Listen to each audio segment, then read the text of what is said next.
On my son's 28th birthday, he looked me straight in the eye and said the words that would haunt me forever. The best gift you could give me would be if you just disappeared from my life. I smiled, walked away quietly, and left him to celebrate with his friends. 60 minutes later, police cars surrounded our house and my son was led away in handcuffs. What happened next will shock you to your core.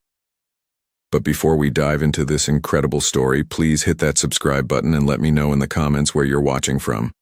Your support means everything to this channel. The chocolate birthday cake trembled in my weathered hands as I fumbled with the sliding glass door handle. 28 flickering candles waited patiently in the kitchen drawer, ready to crown what should have been a celebration of my son's life. The carefully wrapped vintage pocket watch, my grandfather's most treasured possession, pressed against my ribs, tucked securely under my left arm. This wasn't just any timepiece. It was a Patek Philippe from 1952, worth more than most people's cars, passed down through 3 generations of Davis men. The April evening air carried the intoxicating aroma of grilled burgers and the sharp bite of imported beer. Perfect weather for what I'd hoped would be a perfect celebration. Through the glass door, I could see Tyler standing near our state-of-the-art outdoor kitchen, gesturing animatedly with a bottle of craft beer. His friends, Marcus, Dylan, and the usual crowd, clustered around him like disciples gathering around their prophet. I paused, my hand frozen on the door handle, waiting for the right moment to make my entrance. This surprise had taken weeks to plan. The cake was Tyler's favorite, triple chocolate with imported Belgian ganache, made from scratch using my late wife Sarah's secret recipe. The watch represented 4 generations of family legacy, something I'd dreamed of passing down since the day he was born. But as I stood there, invisible behind the glass, fragments of conversation drifted toward me like poison carried on the wind. "Dude, your dad really went overboard for this party," Marcus said, his voice carrying that familiar tone of barely concealed mockery. "New sound system, premium everything, even hired that fancy catering service, must have cost him a fortune." Tyler took a long, deliberate swig from his bottle, his response cutting through the evening air like a blade through silk. "Yeah, well, that's Robert for you. Always trying to buy my love with his credit card. Thinks throwing money at everything will magically fix our relationship." The cake suddenly felt impossibly heavy in my hands. The watch pressed against my ribs like an accusation. "At least he gives a damn," Dylan chimed in, his voice carrying a note of genuine envy. "My old man hasn't called me since Christmas, and that was just to ask for money he knew I didn't have." "Trust me, you're better off," Tyler replied, his laugh containing not an ounce of warmth or gratitude. "Robert's constantly breathing down my neck about everything. Get a job, move out, take responsibility, grow up. Like he doesn't understand that the entire economy is rigged against people our age. He's living in some fantasy world where hard work automatically leads to success."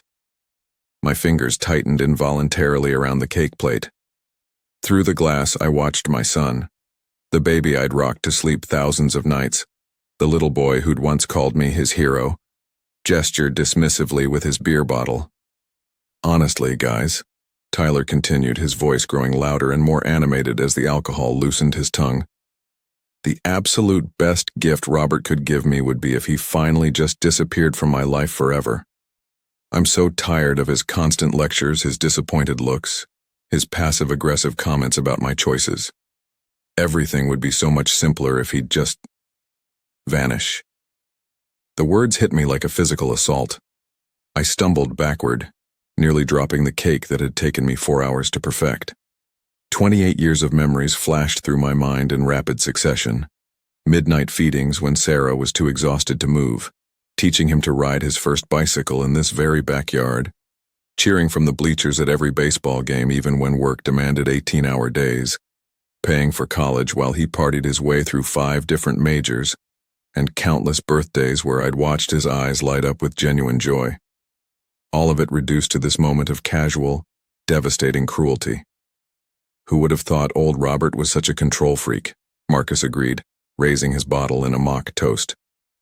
"The guy's got your entire life mapped out in spreadsheets, doesn't he?" Dylan snorted with laughter. "That's what happens when you're an engineer. Everything has to fit into neat little boxes and formulas.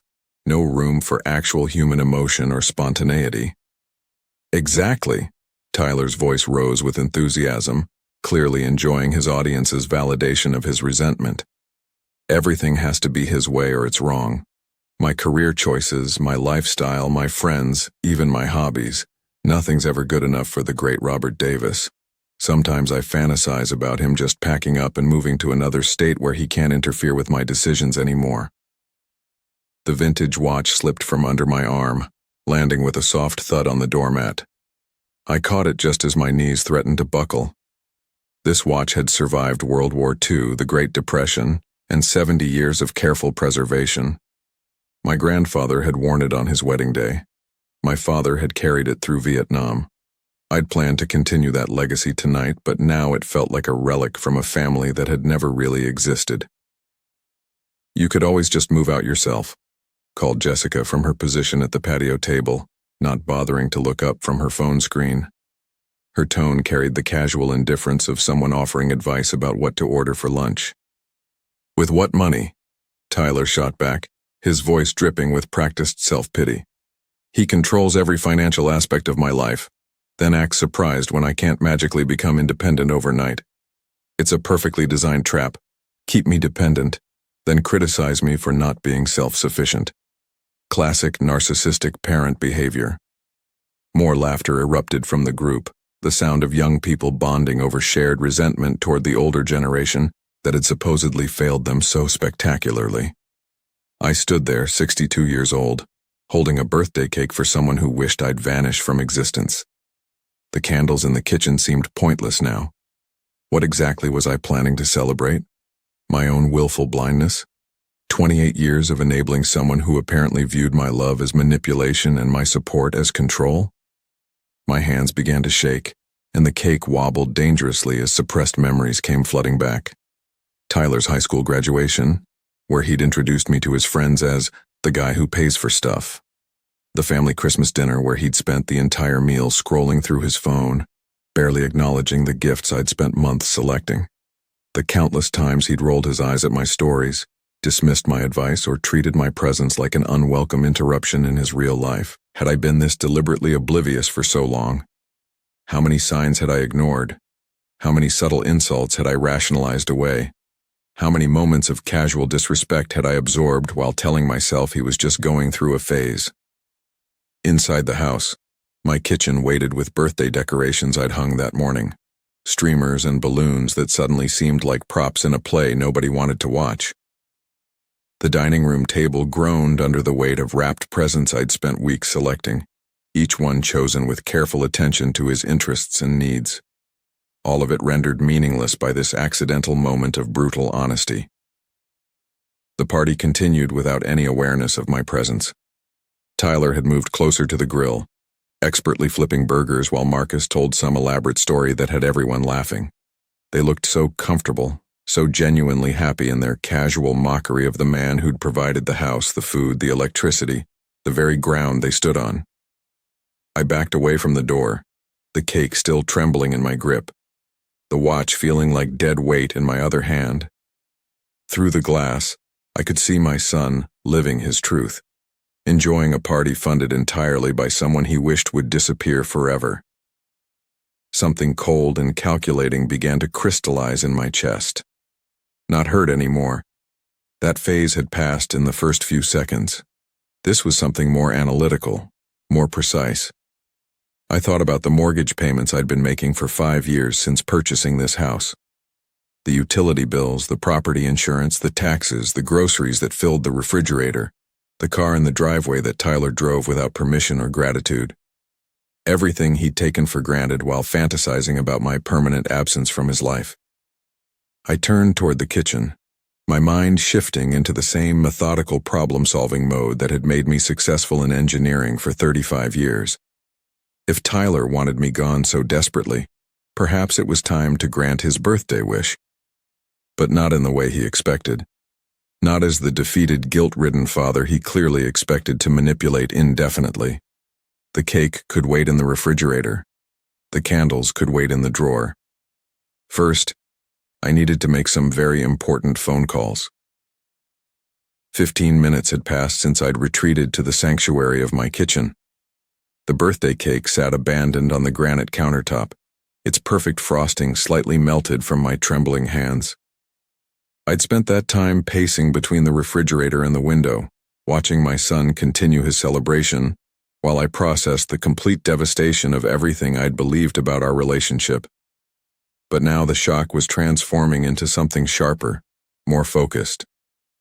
I walked back through that sliding glass door with measured, deliberate steps. No cake, no gift, no pretense of celebration. Just a father demanding answers from a son who'd apparently been lying to his face for years. Tyler stood exactly where I'd left him, beer bottle raised in animated conversation with his usual circle of enablers. The barbecue smoke drifted lazily between us as I approached, and several guests glanced my way with the mild wariness of people expecting another paternal interruption about noise levels or cleanup responsibilities. "Tyler," my voice cut through their laughter with surgical precision. "We need to talk. Right now." He turned with that casual indifference I'd somehow learned to accept as normal, the same expression he'd worn when I'd discovered him using my credit card for $300 in video game purchases, or when the neighbors complained about noise from his parties while I worked double shifts to pay for everything. "Dad, whatever you think you heard out here, you're probably right." He shrugged with stunning nonchalance, not even bothering to lower his voice or show the slightest embarrassment. "You hover over my life like some kind of helicopter parent, and everyone here knows it." The directness of his admission hit me like ice water. No shame, no attempt at explanation, no backtracking or damage control. Just brutal honesty delivered with the confident smile of someone who'd never faced real consequences for his choices. "How can you possibly say that after everything I've done for you?" The question came out steadier than I felt inside. "Nobody forced you to do any of it," Tyler replied, taking another casual swig of beer while his friends nodded their approval. "Those were your choices, your decisions. You act like I owe you some kind of debt for stuff I never asked you to provide." Marcus stepped closer to Tyler's shoulder, emboldened by the audience and the alcohol. "He's got a point, Mr. Davis. Parents choose to have kids. Kids don't choose to be born. The whole guilt trip thing is pretty outdated." The casual cruelty of it was breathtaking. Here was my son's support system, providing philosophical justification for treating the man who'd sacrificed everything for his comfort like an unwanted burden. I glanced around the backyard, my backyard, purchased with my money, maintained with my labor, and saw that most of the party guests had stopped their own conversations. We were becoming the evening's entertainment, a family drama unfolding for their amusement. 28 years, I said, my voice remaining steady despite the rage building in my chest like pressure in a steam engine. 28 years of providing everything you needed, and apparently you never wanted any of it. That's exactly right. Tyler's voice rose with theatrical enthusiasm, clearly playing to his audience now. You made all these sacrifices nobody requested, then spent years making me feel guilty about decisions that were entirely yours. That's textbook emotional manipulation. Dylan laughed, the sound sharp and ugly in the evening air. Classic boomer mentality right there. I suffered, so you owe me. It's like generational trauma wrapped up in a guilt complex. Several more guests had gathered around our confrontation now, forming a loose circle of spectators. Some looked uncomfortable, but none intervened. This was entertainment to them, a real-life family meltdown they'd be discussing for weeks. So when you told your friends that you wished I would disappear from your life forever, I said, watching Tyler's eyes flicker with the first hint of surprise, you genuinely meant every word of that. He hadn't expected me to know the exact phrasing, but the moment of uncertainty passed quickly, replaced by defensive aggression. Yeah, I meant it completely. His gesture with the beer bottle sent droplets splashing onto my patio stones. You suffocate me with your constant expectations and disappointed looks. Maybe if you found your own life instead of trying to control every aspect of mine, we'd both be infinitely happier. The crowd around us had grown even larger. Conversations throughout the backyard had quieted as more guests tuned into our public confrontation. I could feel their eyes on me, the controlling father, the overbearing parent who couldn't let his adult son live freely. Living in my house, eating my food, driving my car, I said, each word measured and deliberate. All provided by someone you desperately wish would disappear. That's absolutely right. Tyler's smile contained no warmth, no recognition of the contradiction inherent in his position. And when you finally do move on with your life, I'll miss the free rent for maybe 5 minutes. Then I'll figure out something else. I'm not as helpless as you seem to think I am. Jessica giggled from her position at the patio table, her attention finally drawn away from her phone screen. "Tyler, you're absolutely terrible," she said, but her tone made it sound like a compliment, like his callousness was charming rather than devastating. The sound of her amusement mixed with approving chuckles from Marcus and Dylan, creating a soundtrack of mockery around my complete humiliation. I stood there surrounded by people celebrating my son's cruelty, watching 28 years of midnight feedings, homework help, baseball games, college tuition, and countless acts of love reduced to unwanted interference in front of an audience that found our family's destruction genuinely amusing. The party continued around us, music still playing, barbecue still smoking, guests still consuming my food and alcohol while witnessing the complete annihilation of any respect between father and son. I turned away from the circle of faces, some smirking with satisfaction, others uncomfortably averting their eyes from the wreckage. Tyler's laughter followed me as I walked toward the house, but something fundamental had shifted in those final moments. The hurt was crystallizing into something colder, more calculating, infinitely more dangerous. He wanted me gone. He'd stated it publicly, repeatedly, with sufficient cruelty to demonstrate genuine intent. That wish could absolutely be granted, but not in the way he expected. Not as the defeated father slinking away in shame, but as a man who'd finally learned the difference between love and enabling. The stairs creaked under my weight as I climbed toward the second floor, each step taking me further from the laughter that still echoed through my house like poison in the air. My bedroom door closed with a soft, final click, separating me from the celebration of my own humiliation. I stood motionless for a long moment, letting the blessed silence wash over me like cool water on burned skin. The party sounds filtered through the walls, muted conversations, clinking bottles, Tyler's voice cutting through it all with another joke at my expense, probably describing how easily he'd destroyed his father in front of an appreciative audience. Through the window, I could see guests moving around the backyard, their shadows dancing across the patio stones in the golden evening light. They looked so carefree, so blissfully unaware that they were celebrating in a house owned by the man they'd just helped humiliate. The mirror above my dresser reflected someone I barely recognized. When had I become this person, this doormat who absorbed insults with quiet dignity, who enabled disrespect by continuing to provide for someone who actively wished me harm? My reflection stared back with hollow, defeated eyes, and suddenly the memories came flooding back with devastating clarity. Last spring's car incident flashed through my mind like a particularly painful movie scene. Tyler had dragged me to 4 different dealerships over 2 weekends, demanding that I co-sign for vehicles he couldn't possibly afford on his non-existent income. When I'd suggested something more practical and economical, he'd turned to the salesman with theatrical embarrassment. "Sorry about my dad," he'd said with that perfectly practiced tone of long-suffering patience. "He doesn't understand that image matters in professional networking. He thinks driving anything decent is just showing off." The salesman had shifted uncomfortably, but Tyler had continued with surgical precision. "That's what happens when you settle for mediocrity your entire life. You can't imagine that other people might have higher standards."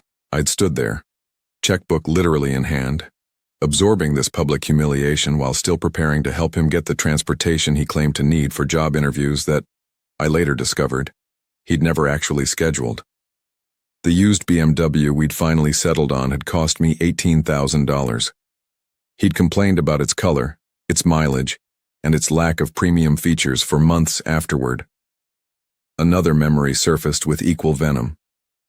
The Christmas dinner where I'd invited Tyler's entire social circle, hoping to build bridges and demonstrate that his father wasn't the controlling ogre he'd apparently been describing to anyone who'd listen.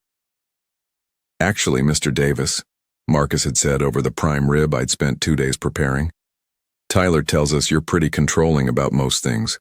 Must be exhausting having someone monitor your every decision." Tyler had raised his wine glass, wine from my personal collection, worth more per bottle than most people spent on groceries, and delivered his response with perfect timing. "You honestly have no idea. Dad thinks he knows what's best for everyone, all the time. It's like living with a benevolent dictator who pays the bills." I'd sat at the head of my own dining room table, serving food I'd cooked to people who were openly mocking me, while my son orchestrated the entire performance for their entertainment. The worst part wasn't even the humiliation. It was that I'd kept smiling, kept playing the gracious host, kept enabling the very behavior that was systematically destroying any possibility of respect between us. But tonight had been different.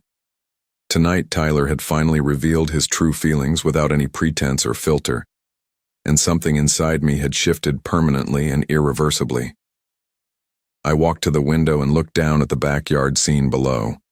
There he was, animated and gesturing with a fresh beer, probably recounting his latest victory over the old man to anyone within earshot. His friends clustered around him like disciples, hanging on every word of his performance, validating his cruelty with their laughter and approval. They were all living in my house, eating food purchased with my money, drinking alcohol from my personal supply, celebrating my public defeat while standing on property I'd worked 35 years to afford. How many years had I been subsidizing my own disrespect? How long had I been financing the very system designed to diminish and mock everything I'd sacrificed to provide? The engineering part of my mind began to engage, the same analytical process I'd used to solve complex technical problems for 3.5 decades. Variables, constraints, desired outcomes, optimal solutions. Tyler wanted me gone from his life. He'd stated this goal clearly, publicly, and with sufficient emphasis to remove any doubt about his sincerity. I wanted respect, or at least an end to active contempt and manipulation. The current approach, patience, generosity, hoping for eventual gratitude and maturation, had failed completely and spectacularly. Time for a different methodology entirely. I turned away from the window and faced myself in the mirror again. This time I saw something different reflected back at me. Not a victim, not a doormat, not a man defeated by his own generosity, but someone with resources, options, and the intelligence to use them with devastating effectiveness. Tyler was 28 years old and had never held a real job for longer than 6 weeks. He had no savings, no credit history, no practical life skills beyond consuming what others provided, while complaining about the quality and quantity of their sacrifices. His entire comfortable lifestyle depended completely on my continued willingness to subsidize his existence, while he publicly mocked my efforts and privately fantasized about my disappearance. What would happen to that lifestyle if my subsidy simply vanished? The thought sent a cold clarity through my system like electricity through copper wire. I owned this house outright. No mortgage, no co-signers, no legal complications. Every utility bill, every insurance payment, every property tax assessment came directly from my personal accounts. The refrigerator he raided daily, the internet he used for gaming, the electricity that powered his late-night entertainment sessions, the water for his hour-long showers. All mine, all controlled by my decisions, all dependent on my continued generosity. If Tyler truly wanted me gone from his life, perhaps it was time to grant that birthday wish with the same precision I'd once applied to complex engineering projects. But on my terms, not his. Not as the defeated father slinking away in shame, but as a man who'd finally learned the difference between supporting someone and enabling their destruction of your dignity. I moved toward the door, my hand resting on the handle with newfound purpose. The party continued below, oblivious to the fundamental shift that had just occurred in the man who made it all possible. Tyler was about to receive a comprehensive education in the difference between independence and abandonment, between freedom and responsibility, between having choices and facing consequences. He'd asked for space from his father's influence. Soon he'd have all the space he could possibly handle. 35 minutes had passed since I'd walked away from that circle of public mockery. Now I descended the stairs with measured, deliberate steps, each one taking me closer to a confrontation that would permanently reshape the power dynamics in this house. The back door opened to reveal the same scene I'd left. Music pumping from expensive portable speakers. Guests clustered around the patio with drinks purchased with my money. Tyler holding court near the barbecue grill like some kind of suburban king. But something fundamental had changed during my absence. Not in the party, but in me. I walked directly across the yard toward the sound system where someone had set up the wireless equipment. Conversations continued around me, most guests completely unaware that the man who owned everything they were enjoying had just made a decision that would dramatically alter their evening's entertainment. The wireless microphone sat exactly where I'd hoped to find it, next to the speakers that had probably cost more than Tyler's friends made in a month. I picked it up with the same calm precision I'd once used to present engineering solutions to corporate executives who held million-dollar budgets in their hands. The music continued for another moment before I located the volume control and cut it off entirely. Silence fell across the backyard like a heavy curtain dropping on a stage performance. "The party is over," I announced, my voice carrying clearly through the speakers to every corner of my property. "I'm asking everyone to leave my property immediately." The words landed with the impact of a physical blow. Conversations stopped mid-sentence. Beer bottles froze halfway to lips. Even the most intoxicated guests understood instantly that something significant had just occurred, something that transcended normal family dynamics and entered the realm of serious consequences. Tyler's face went through a rapid sequence of emotions: surprise, embarrassment, confusion, then settling into the familiar arrogance that had defined our relationship for far too many years. "Nobody's going anywhere," he said, stepping forward and addressing the crowd rather than me, his voice carrying theatrical authority. "This is my party and you're all welcome to stay as long as you want.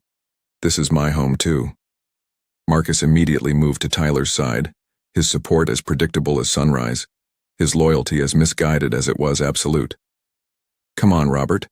Don't ruin the kid's birthday celebration. He's 28 years old enough to make his own decisions about who he wants to celebrate with." "This is my property," I replied into the microphone, my voice steady and absolutely factual. "I have the legal right to decide who stays and who leaves, and I'm deciding that everyone leaves. Now." Dylan laughed, the same dismissive sound I'd heard earlier when they were mocking my supposed control issues. "Come on, Mr. Davis, don't be so dramatic. We're not hurting anything, we're just having a good time." Several guests shifted uncomfortably, sensing that this family conflict was escalating far beyond normal boundaries. But Tyler's inner circle rallied around him with the fierce loyalty of people who had never faced real consequences for their actions or attitudes. "Dad, put the microphone down and stop embarrassing yourself in front of my friends," Tyler said, his voice carrying that perfectly condescending tone he'd perfected during years of taking my support completely for granted. "These are my friends, this is my party, and you're acting like some kind of crazy person." The microphone amplified my response to every guest scattered across the yard. "I own this house. I pay the mortgage, the utilities, the insurance, the property taxes, and every other expense associated with this property. This is not your property, Tyler. It's mine, and mine alone." "So what?" he shot back with stunning arrogance. "You've been supporting me for years. That's what parents are supposed to do. You can't just kick people out because you're having some kind of mental breakdown." Jessica giggled from her position at the patio table, apparently finding our family's legal dispute genuinely entertaining. Several other guests murmured among themselves, but none moved toward the exit.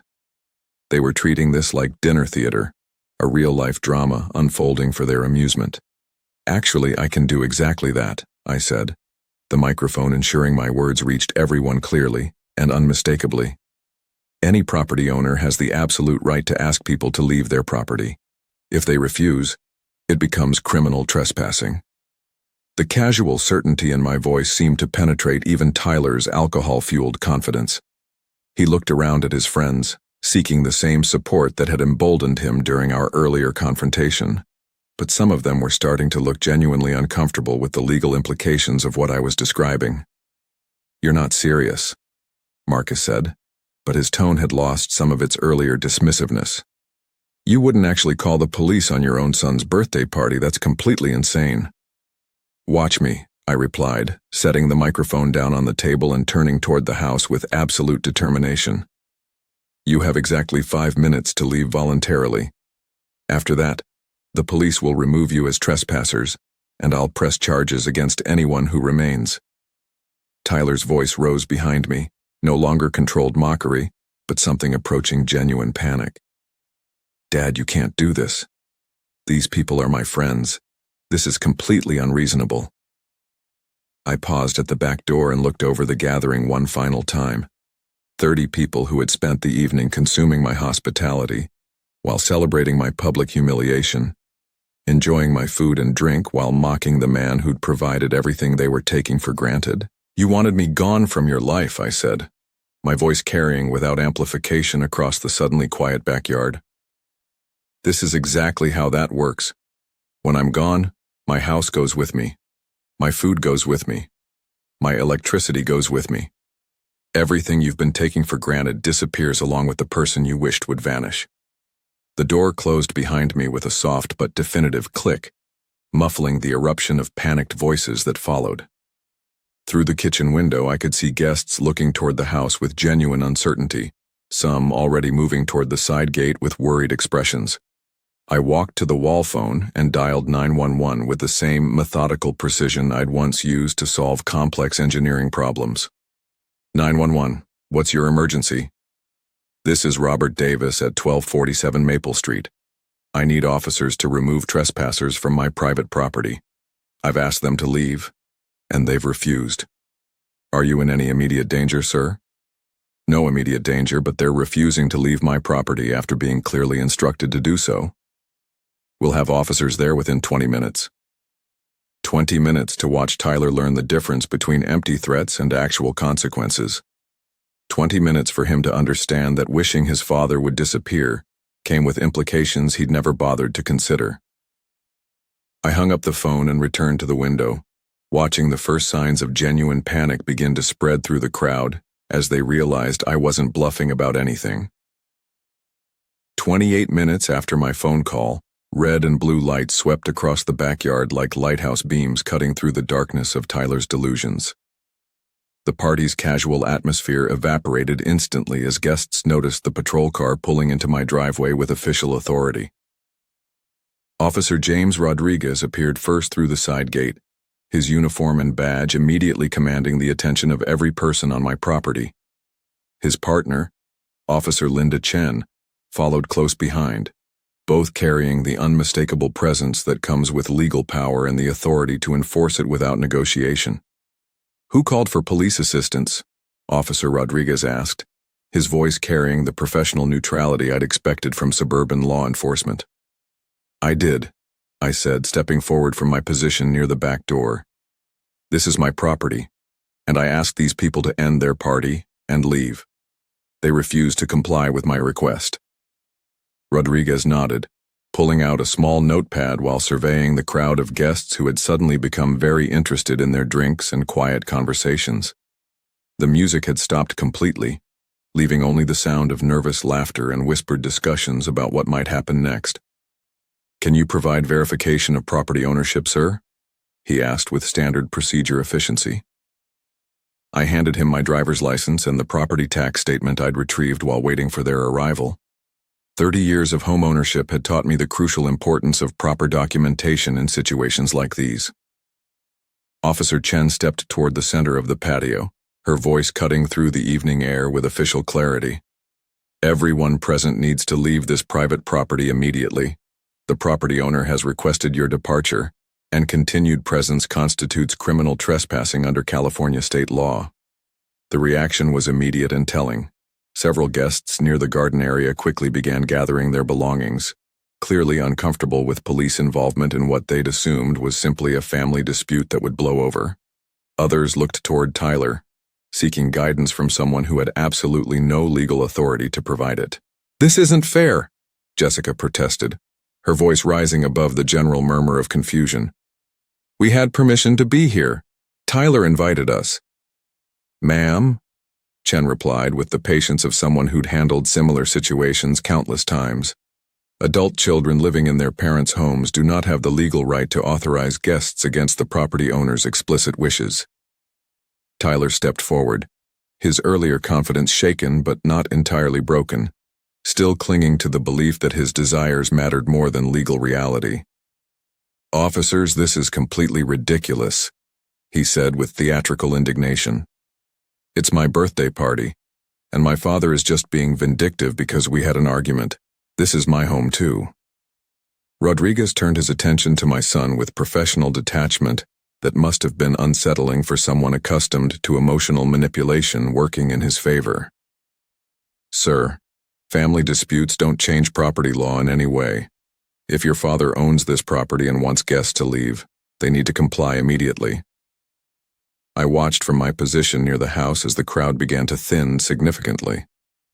About half the guests had already started moving toward the side gate, clearly wanting no part of a police intervention that could result in arrest records and criminal charges. These were sensible people who understood that challenging law enforcement over a backyard party wasn't worth the potential consequences. But Tyler's core group remained stubbornly defiant. Marcus and Dylan flanked him like loyal bodyguards, their devotion apparently stronger than their common sense. Jessica lingered nearby, still clutching her drink as if the party might somehow continue despite uniformed officers standing in the middle of the patio. "How long do they have to comply?" I asked Officer Rodriguez, maintaining the same calm tone I'd used throughout this entire evening. "We typically allow a reasonable amount of time for voluntary compliance," he replied professionally. "But continued refusal after official notification becomes a much more serious legal matter." The implications hung in the air like smoke from the abandoned barbecue grill. Tyler's face showed the first real signs of uncertainty as he processed what more serious legal matter might mean in practical terms for his immediate future. "Dad, you can't actually have us arrested just for having a party," he said, but the confidence that had carried him through our earlier confrontations had noticeably diminished. "This is completely insane." "I'm not having anyone arrested," I replied truthfully. "I'm simply exercising my legal rights as a property owner. What happens next depends entirely on whether people choose to respect those rights or continue violating them." Chen checked her watch and scanned the remaining guests with professional efficiency. "Those who wish to leave voluntarily should do so immediately. Anyone still present in 5 minutes will be considered in violation of trespassing laws." The announcement triggered another wave of departures. Even some of Tyler's previously loyal supporters began edging toward the gate, their loyalty tested by the prospect of actual legal consequences with real-world implications. The party that had started with nearly 30 guests was rapidly shrinking to a stubborn core of perhaps 6 or 7 people. Tyler looked around at his dwindling support network, finally beginning to grasp the reality of his situation. But instead of backing down or accepting responsibility, he crossed his arms and planted his feet more firmly on my patio stones. "I live here," he announced to the officers with defiant authority. "This is my home too, and I have every right to be here."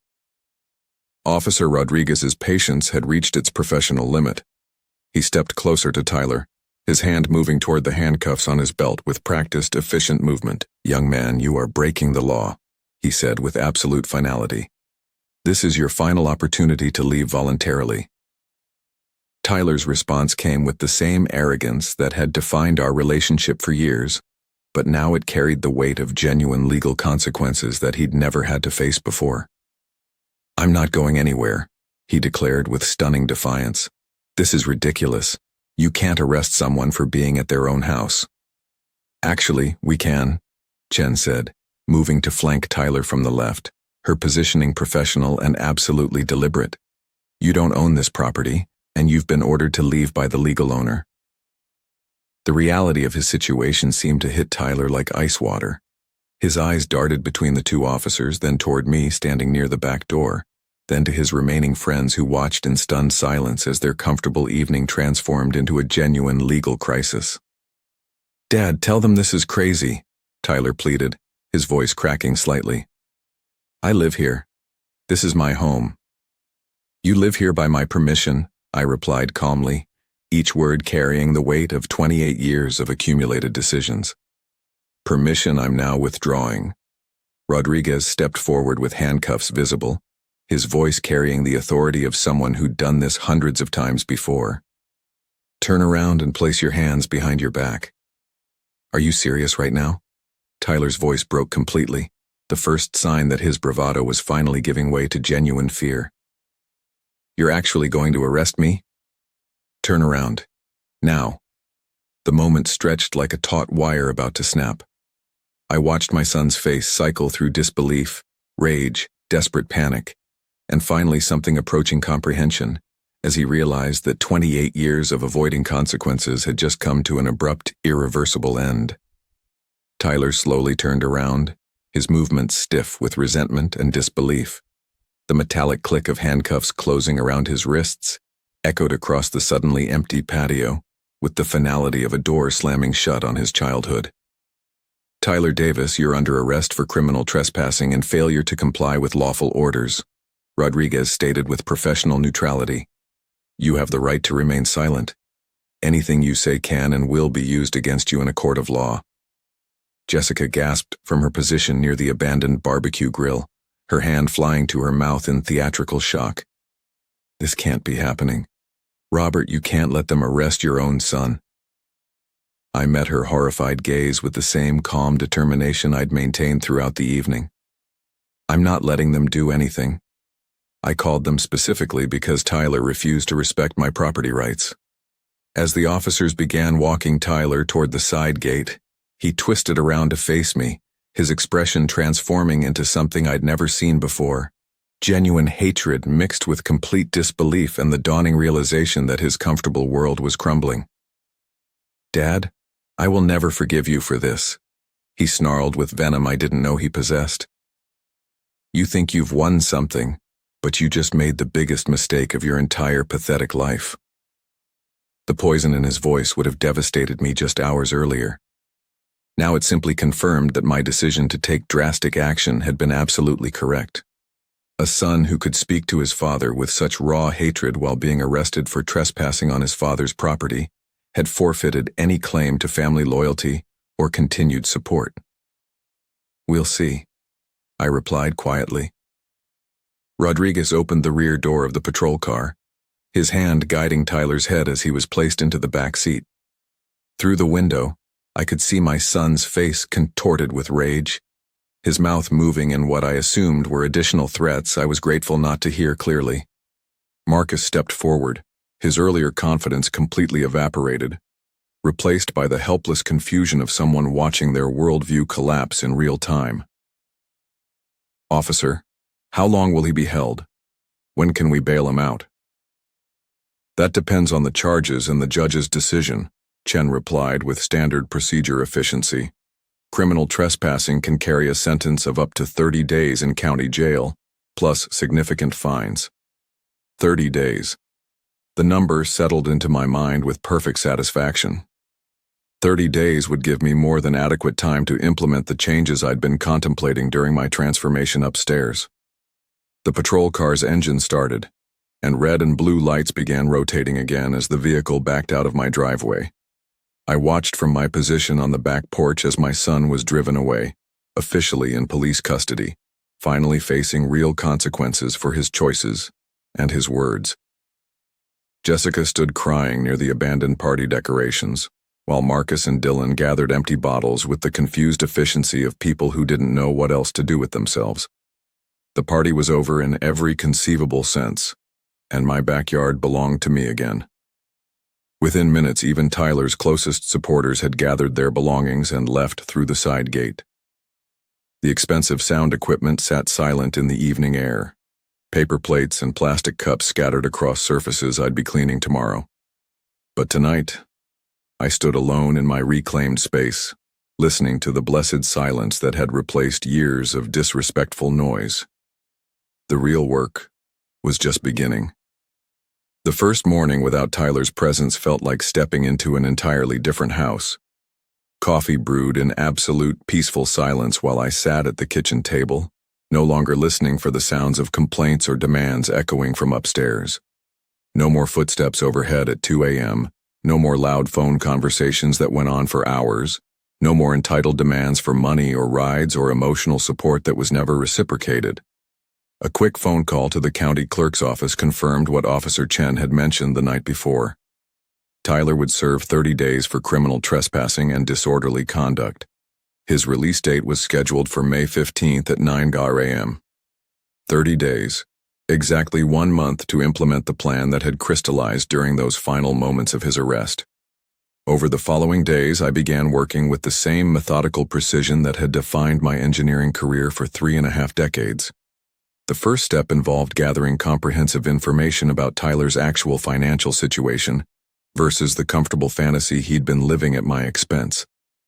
I pulled out financial records spanning the past 7 years, every expense I'd covered since he'd moved back home after his brief, unsuccessful attempt at independence.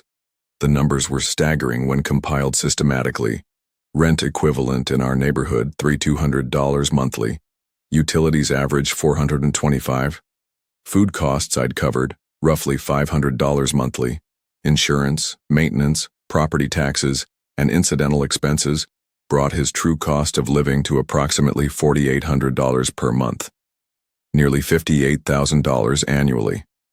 That's what supporting Tyler's comfortable unemployment had cost me, not counting additional expenses for his parties, gas money, car maintenance, clothing, and various emergencies that required immediate financial intervention. Over 7 years, I'd subsidized his lifestyle to the tune of more than $400,000. The memory that kept surfacing during those quiet planning sessions was last November's job fair incident. I'd driven Tyler to 5 different employment opportunities over 2 weekends, waited patiently while he submitted applications, even coached him on interview techniques the night before each meeting. He'd returned from each interview with elaborate explanations about why the positions weren't suitable. The manager seemed like a micromanager. The pay was insulting for someone with my education and potential. The commute would eat up half my salary and gas costs. The company culture seemed toxic and soul-crushing. Within 2 weeks, I discovered through a former colleague that Tyler had intentionally sabotaged each interview, arriving late, dressed inappropriately, giving flippant answers designed to ensure rejection. When I confronted him with this information, his response had been brutally honest and completely revealing. "Why would I take some soul-crushing corporate job when you provide everything I need right here?" He'd said with stunning casualness. "I'm not going to waste my life in some cubicle just to satisfy your outdated ideas about work ethic and personal responsibility." That conversation should have been my wake-up call. Instead, I'd absorbed his logic and continued enabling the very behavior that was systematically destroying any possibility of mutual respect or genuine relationship. By the end of the first week of his incarceration, my decision had crystallized completely and irreversibly. Tyler wanted me to disappear from his life. He'd stated this wish publicly, repeatedly, and with sufficient cruelty to demonstrate genuine intent rather than momentary frustration. Very well. I would disappear, but not as the defeated father he expected to manipulate indefinitely. The house would be sold while he sat in county jail, blissfully unaware that his free ride was ending permanently. The proceeds would fund a comfortable retirement somewhere far from California, somewhere Tyler would never think to look for a father he'd wished would vanish.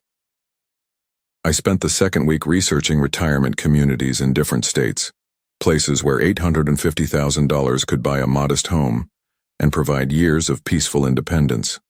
Arizona, Colorado, North Carolina, Tennessee, states with reasonable costs of living and absolutely no connections to my current life or Tyler's social network.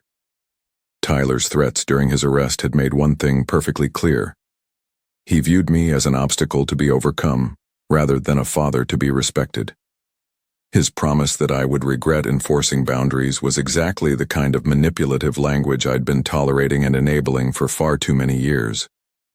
But this time there would be no backing down, no compromise, no gradual erosion of my resolve through emotional manipulation or guilt trips. The engineering approach to this problem was elegantly simple. Remove the variable causing system dysfunction. In this case, that variable was my continued financial support for someone who openly despised the person providing it. As Tyler's release date approached, I finalized my research and confirmed my decision with the cold satisfaction of someone solving a complex technical problem. The real estate agent's business card sat next to my morning coffee, waiting for the phone call that would set everything in motion. 28 years of patient guidance, financial support, and unconditional love had produced nothing but entitlement, disrespect, manipulation, and threats of retaliation when boundaries were finally enforced. Time to show Tyler what disappearing actually looked like when implemented by someone with resources, intelligence, and absolute determination. I reached for the phone to call Sandra Mitchell, the real estate agent whose online reviews suggested she specialized in quick, efficient sales for clients who needed to relocate immediately. Sandra Mitchell's office occupied a prestigious corner suite in downtown San Jose, its floor-to-ceiling windows offering panoramic views of the city that had been my home for 33 years. Professional certificates and awards lined the walls alongside photographs of sold properties, creating an atmosphere of competence and proven success. "Mr. Davis, thank you for calling," she said, gesturing toward the leather chair across from her polished mahogany desk. "You mentioned needing to sell quickly. What's driving your timeline?" I settled into the comfortable chair, my property documents organized in a manila folder with the same methodical precision I'd brought to every engineering project throughout my career. "Family circumstances," I replied carefully. "Personal reasons that require immediate relocation and cannot be delayed." Her expression remained professionally neutral, a skill that had undoubtedly served her well in countless client interactions involving divorce, death, job loss, and other life catastrophes that required rapid property disposal. "I understand completely," she said with practiced empathy. "Let me review your property details and we can discuss realistic expectations for your situation." The property evaluation took approximately 50 minutes of market analysis, neighborhood comparison studies, and detailed discussions about optimal pricing strategy. Sandra's expertise was evident in her systematic approach to determining market positioning that would attract serious buyers quickly. "Based on current market conditions and the property details you've provided," she said, reviewing her calculations, "I'd recommend listing at $875,000. At that price point, with proper staging and aggressive marketing, we should attract multiple offers within 1 week." Perfect. The timeline aligned exactly with my private deadline and strategic requirements. "Excellent," I said, leaning forward slightly. "I'll agree to that price. I'm also prepared to offer you a substantial bonus if the sale closes within 10 days. Her eyes brightened with the kind of professional enthusiasm that significant financial incentives typically generate in successful real estate agents. "How substantial are we talking, Mr. Davis?" $8,000 above your standard commission if we have a signed contract by next Friday. "Mr. Davis," she said with genuine excitement, "you have my complete attention and absolute commitment. Let's visit the property this afternoon so I can conduct a proper evaluation and develop our marketing strategy." The drive to my house took 25 minutes through familiar neighborhoods that would soon become memories rather than daily scenery. Sandra followed in her own vehicle, her professional camera equipment visible through the rear window, ready to transform my home into marketing materials. Walking through my house with someone evaluating its market value created an unexpectedly emotional experience. Every room held layers of memories: Tyler's childhood birthday parties, homework sessions at the kitchen table, the gradual transformation from grateful child to entitled adult who wished his father would disappear forever. "The maintenance level is exceptional," Sandra observed, photographing the updated kitchen and recently refinished hardwood floors with professional efficiency. "This property will show beautifully." Have you considered professional staging? Whatever you recommend, I replied. Cost isn't the primary concern here.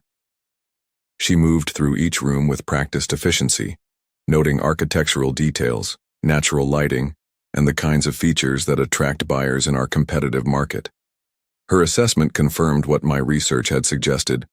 The house was positioned perfectly for rapid sale to buyers who would actually appreciate having a place to call home. Honestly, Mr. Davis, she said while photographing the master bedroom, properties in this condition don't stay on the market long in this neighborhood. With the right marketing approach and competitive pricing, I'm confident we can have multiple offers by the weekend. Multiple offers meant potential bidding wars, which could drive the final price even higher than our listing target. Tyler's 30-day sentence was providing advantages I hadn't anticipated when this plan first crystallized in my mind. Back in her office, the contract negotiation proceeded with remarkable efficiency. Standard seller disclosure forms, marketing strategy agreements, and timeline specifications filled the afternoon with productive legal documentation.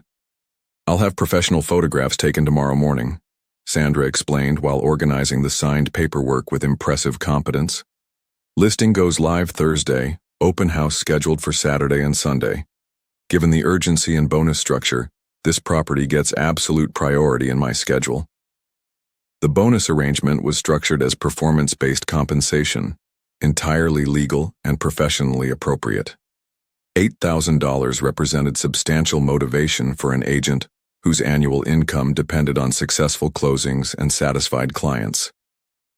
Sandra, I have to ask, I said, as she prepared our final documents. Are you planning to relocate locally, or is this a complete life change? Complete life change, I replied truthfully, though the full context would have shocked her professional composure. Sometimes circumstances require dramatic decisions that can't be delayed or compromised. She nodded with the kind of understanding that suggested extensive experience with clients undergoing major life transitions. Divorce, death, bankruptcy, job loss, and other catastrophes that require immediate property liquidation. Well, I'll make sure this transition proceeds as smoothly as possible for you. The signed contracts felt substantial and final in my hands as I prepared to leave her office. 10 days remained until Tyler's scheduled release, and the mechanism for his ultimate lesson in consequences was now legally documented and professionally managed. One more thing, I said, pausing at her office door. I may need to coordinate timing very precisely. Can you keep me updated on any buyer interest immediately as it develops? Absolutely. You'll have real-time updates on every showing, every inquiry, every offer. This property is going to move fast. I walked to my car with the satisfaction of someone who had just converted years of careful planning into concrete action. The house that had sheltered Tyler's entitlement for 28 years would soon belong to strangers who actually appreciated having a comfortable place to call home. Now I needed to confirm exactly when Tyler would be released, so I could time the final phase of this plan with perfect precision. The drive to Santa Clara County Jail took 35 minutes through morning traffic that gave me time to prepare mentally for what would likely be my final interaction with any aspect of Tyler's current circumstances. The facility emerged from the industrial landscape like a concrete monument to consequences, exactly what my son was experiencing intimately for the first time in his privileged life. Security procedures required identification verification, metal detector screening, and visitor registration that transformed ordinary citizens into processed subjects within the institutional system. The efficiency impressed me with its methodical approach to human management and control. I need information about an inmate, I told the corrections officer at the visitor information desk, sliding my driver's license across the polished counter. Sergeant Williams, no relation despite the coincidental surname, reviewed my identification with the professional neutrality that characterized every aspect of this sterile, controlled environment. His uniform and badge represented authority that transcended personal feelings or family dynamics. Name of the inmate? Tyler Davis. He's serving 30 days for criminal trespassing. The sergeant's fingers moved across his computer keyboard with practiced efficiency, accessing databases that contained every detail of Tyler's current legal situation. The institutional system had reduced my son to a number, a cell assignment, and a scheduled release date. Tyler Davis booked April 15th, he said, scanning his monitor without emotion. Scheduled for release May 15th at 9 a.m. Perfect. The timing aligned exactly with my strategic requirements and Sandra's projected sale timeline. Thank you for that information, I said, maintaining the same professional tone that had characterized my entire interaction with this facility. Is there anything else I should know about the release process? Standard release procedures, he replied efficiently. He'll be processed out through this same building. Personal effects returned, transportation voucher provided if requested. Sergeant Williams looked up from his screen with the kind of helpful efficiency that marked quality public service. Would you like to schedule a visit with him while you're here? The question hung in the air between us like smoke from an extinguished fire. Here was my opportunity to see Tyler face to face, to gauge his emotional state after 2 weeks of institutional reality, perhaps even to prepare him for what awaited his return to civilian life. No, I said without hesitation. That won't be necessary. 4 words that severed whatever remained of traditional parental obligation. Sergeant Williams showed no reaction to my refusal. Family dynamics weren't part of his professional concern, only procedural compliance and information distribution. Visiting hours are daily from 2 to 4 p.m. if you change your mind, he offered with the same neutral helpfulness he'd shown throughout our interaction. I appreciate the information, but I have everything I need. The conversation concluded with the same institutional efficiency that had marked its beginning.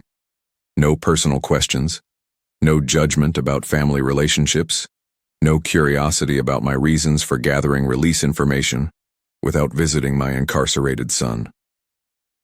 Walking back through the security checkpoints felt like emerging from a controlled environment designed to strip away individual identity and personal choice. Tyler had spent 2 weeks in this system that reduced humans to numbers and schedules, learning what accountability actually meant in practical terms. The drive home provided time to calculate final timeline coordination with mathematical precision. May 15th, 9 a.m. Tyler would be processed out of county jail, expecting to return to the house that had sheltered his entitlement for 28 years. Instead, he would discover that his father had finally taken his birthday advice about disappearing from his life.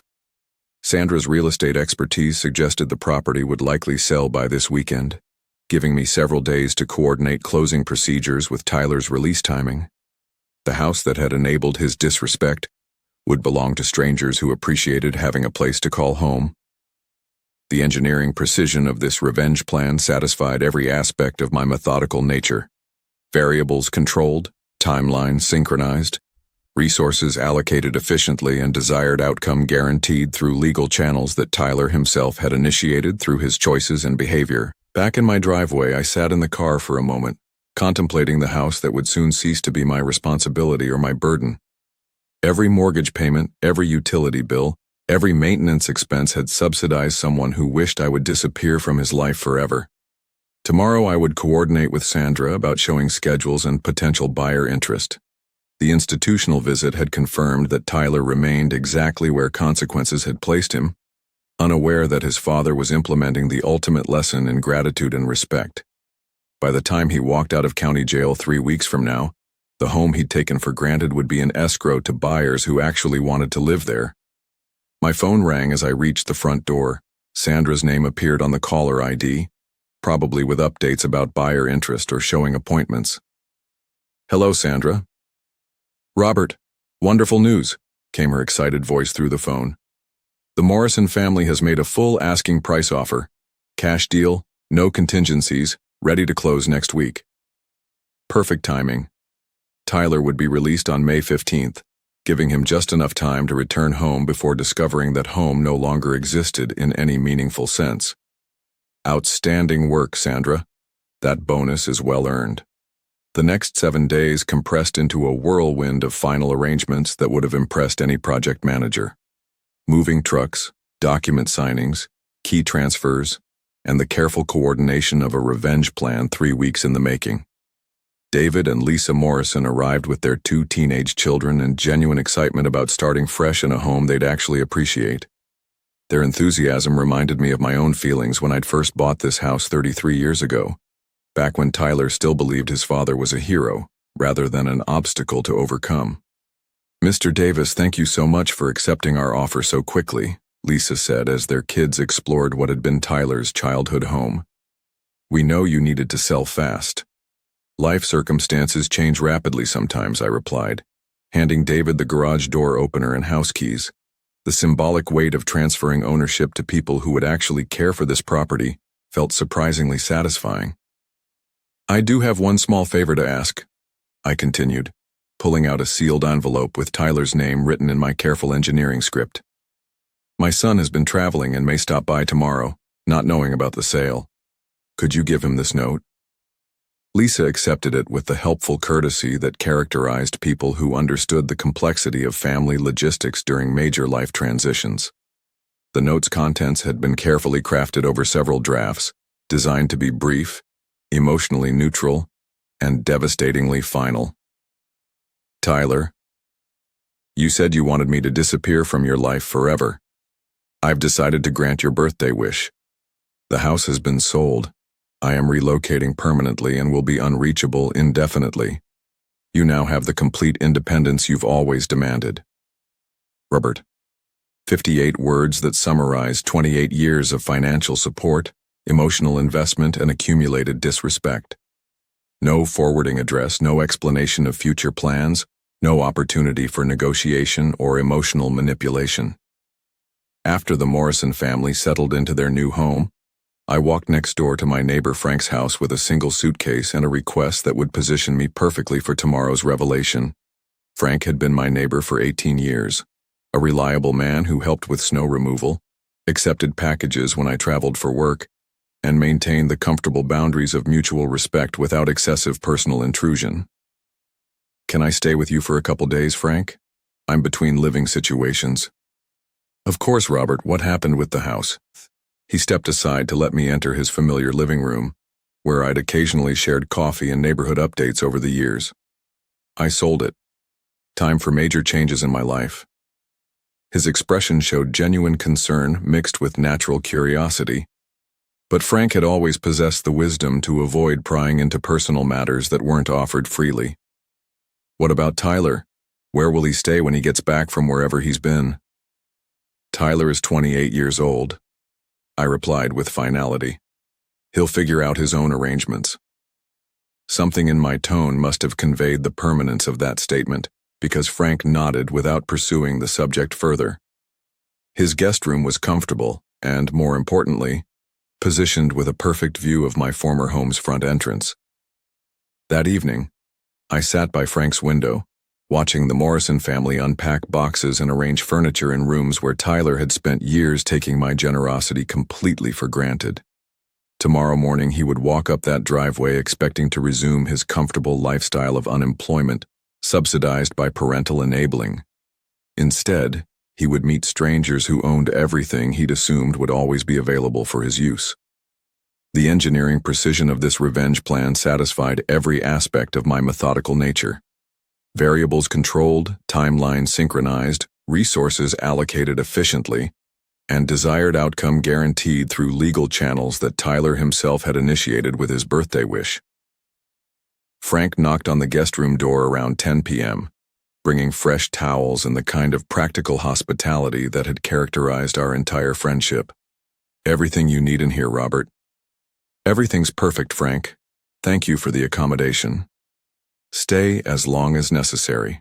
Whatever's going on with your family situation, you've got support here." He left me alone with my thoughts and my perfect view of the house where Tyler expected to continue living at my expense. Tomorrow would bring the ultimate lesson in consequences, delivered with the same precision I'd once applied to solving complex engineering problems. The last thing I saw before turning off the lights was Lisa Morrison closing the curtains in what had been Tyler's bedroom window. Soon, very soon, Tyler would understand the true meaning of independence. 9:45 a.m. arrived with the precision I'd spent 3 weeks orchestrating. From Frank's upstairs window, I watched Tyler round the corner onto our former street, walking with the casual confidence of someone returning to familiar territory after an unpleasant but temporary inconvenience. He looked exactly as I'd expected after 30 days in county jail, noticeably thinner, wearing the same clothes he'd been arrested in, carrying a small plastic bag containing whatever personal items the institution had returned to him. His posture showed no trace of humility or genuine reflection, just the eager anticipation of someone ready to resume his comfortable lifestyle. Tyler approached the front walkway without hesitation, pulling out keys that would no longer work in locks that were no longer his to open.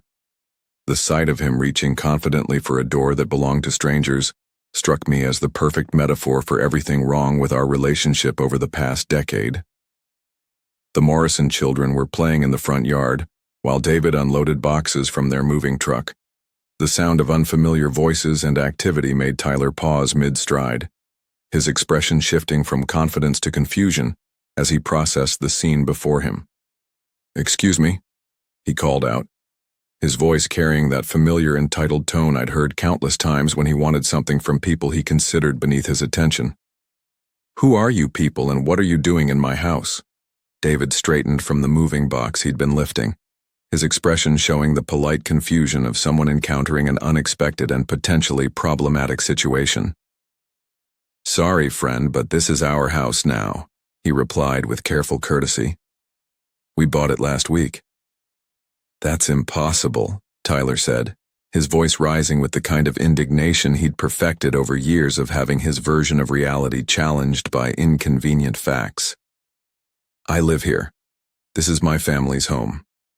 Lisa appeared in the doorway, clearly drawn by the commotion in her front yard. She assessed Tyler's agitated state with the practical wisdom of a mother who dealt with countless neighborhood disputes and adolescent conflicts. "Are you Tyler Davis?" she asked with careful politeness that suggested she'd been prepared for this exact encounter. "Yes, finally," Tyler exclaimed with relief. "Someone with sense.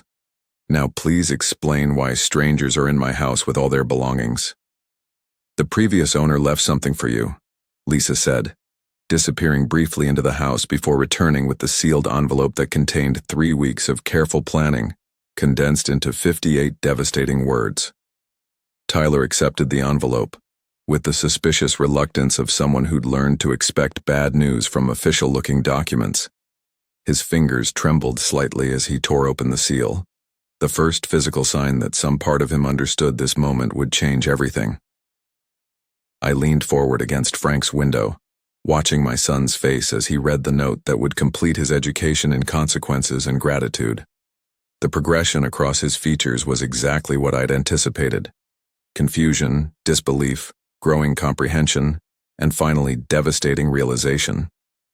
28 years of financial dependence, emotional manipulation, and casual disrespect had led to this moment where Tyler finally understood the true cost of taking his father's love and support completely for granted. "This can't be real," he whispered, his voice having lost all trace of entitlement, replaced by something approaching genuine panic. "He can't just sell our house and disappear. That's not how families work." "Sir, I'm sorry for your situation," David said with genuine sympathy, "but we have all the legal paperwork. The sale was completed yesterday morning." Tyler's legs seemed to give out slightly, forcing him to lean against the mailbox that no longer belonged to his family. The plastic bag from the jail fell from his grip, spilling his few possessions onto the sidewalk that had once led to his front door. "Where am I supposed to live?" The question came out as a desperate whisper rather than the demand I'd grown accustomed to hearing. "How am I supposed to eat? What am I supposed to do?"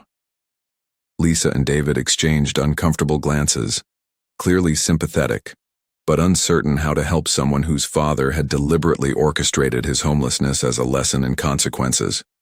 From my hidden position, I felt a complex mixture of satisfaction and unexpected sympathy. The justice was mathematically perfect. Tyler had received exactly what he'd claimed to want. But watching his complete emotional collapse stirred something uncomfortably close to residual parental concern. He stood there on the sidewalk, reading and rereading the note as if repetition might change its contents. The house behind him buzzed with the activity of a family who appreciated having a comfortable place to call home, while he faced the reality of having absolutely nowhere to go. Then something I hadn't expected happened. Tyler began to cry, not the angry, manipulative tears I'd witnessed during childhood tantrums when he didn't get his way, but genuine heartbroken sobs of someone who'd finally understood the true cost of his choices and words. For 28 years, I'd wondered if any authentic emotion existed beneath his entitled exterior. The answer had arrived precisely when it no longer mattered. He folded the note carefully, as if it were something precious rather than the instrument of his destruction, and walked away from the house without another word to the Morrison family. Hours passed before I could step away from Frank's window. Tyler had disappeared around the corner, but the image of his tears remained burned into my memory like an unexpected photograph that revealed hidden depths I'd never seen before. The coastal highway stretched endlessly ahead as I drove toward my new life, the Pacific Ocean gleaming like hammered silver in the afternoon sun. My single suitcase in the back seat represented everything I needed for this fresh start: clothes, important documents, and the hard-earned knowledge that respect, once lost, can only be reclaimed through actions rather than words. $875,000 sat securely in my bank account, enough to buy a modest home in any number of peaceful coastal towns where no one knew my history or expected me to subsidize their lifestyle. Communities where 62 years of accumulated experience might be valued rather than exploited, where my presence would be welcomed rather than merely tolerated. The rearview mirror reflected a life I was leaving behind permanently. Somewhere back there, Tyler was learning the same lesson I'd just taught myself, but from the opposite direction. He was discovering what it meant to want someone's support after you'd driven them away with cruelty and ingratitude. I'd spent 28 years enabling someone who wished I would disappear. Now I was granting that wish while creating the life I should have built for myself decades ago, before I confused love with enablement and support with surrender. The ocean waited ahead with horizons I'd never explored and possibilities I'd never dared to consider. It was time to find out who Robert Davis was when no one needed anything from him, when his worth wasn't measured by his willingness to absorb disrespect in exchange for the illusion of family harmony. Behind me, Tyler was beginning his own education in independence, the real kind, not the comfortable fantasy version he'd been living at my expense. Ahead of me lay the chance to discover what my life could become when it was truly my own. The sun was setting over the Pacific as I pulled into the parking lot of a small motel in Half Moon Bay, the first stop on a journey toward a future I'd finally had the courage to claim. Tyler had gotten his birthday wish. His father had disappeared from his life forever, and for the first time in 28 years, that felt like the perfect gift for both of us. If you found this story as powerful as I hope you did, please show your support by hitting that like button and subscribing to the channel for more incredible true stories like this one. And I'd love to hear from you in the comments. Let me know where you're watching from and what you thought about Robert's decision. Was it justified revenge or did he go too far? For another amazing story about family consequences that will keep you on the edge of your seat, click on the suggested video appearing on your screen right now. Thanks for watching, and I'll see you in the next story.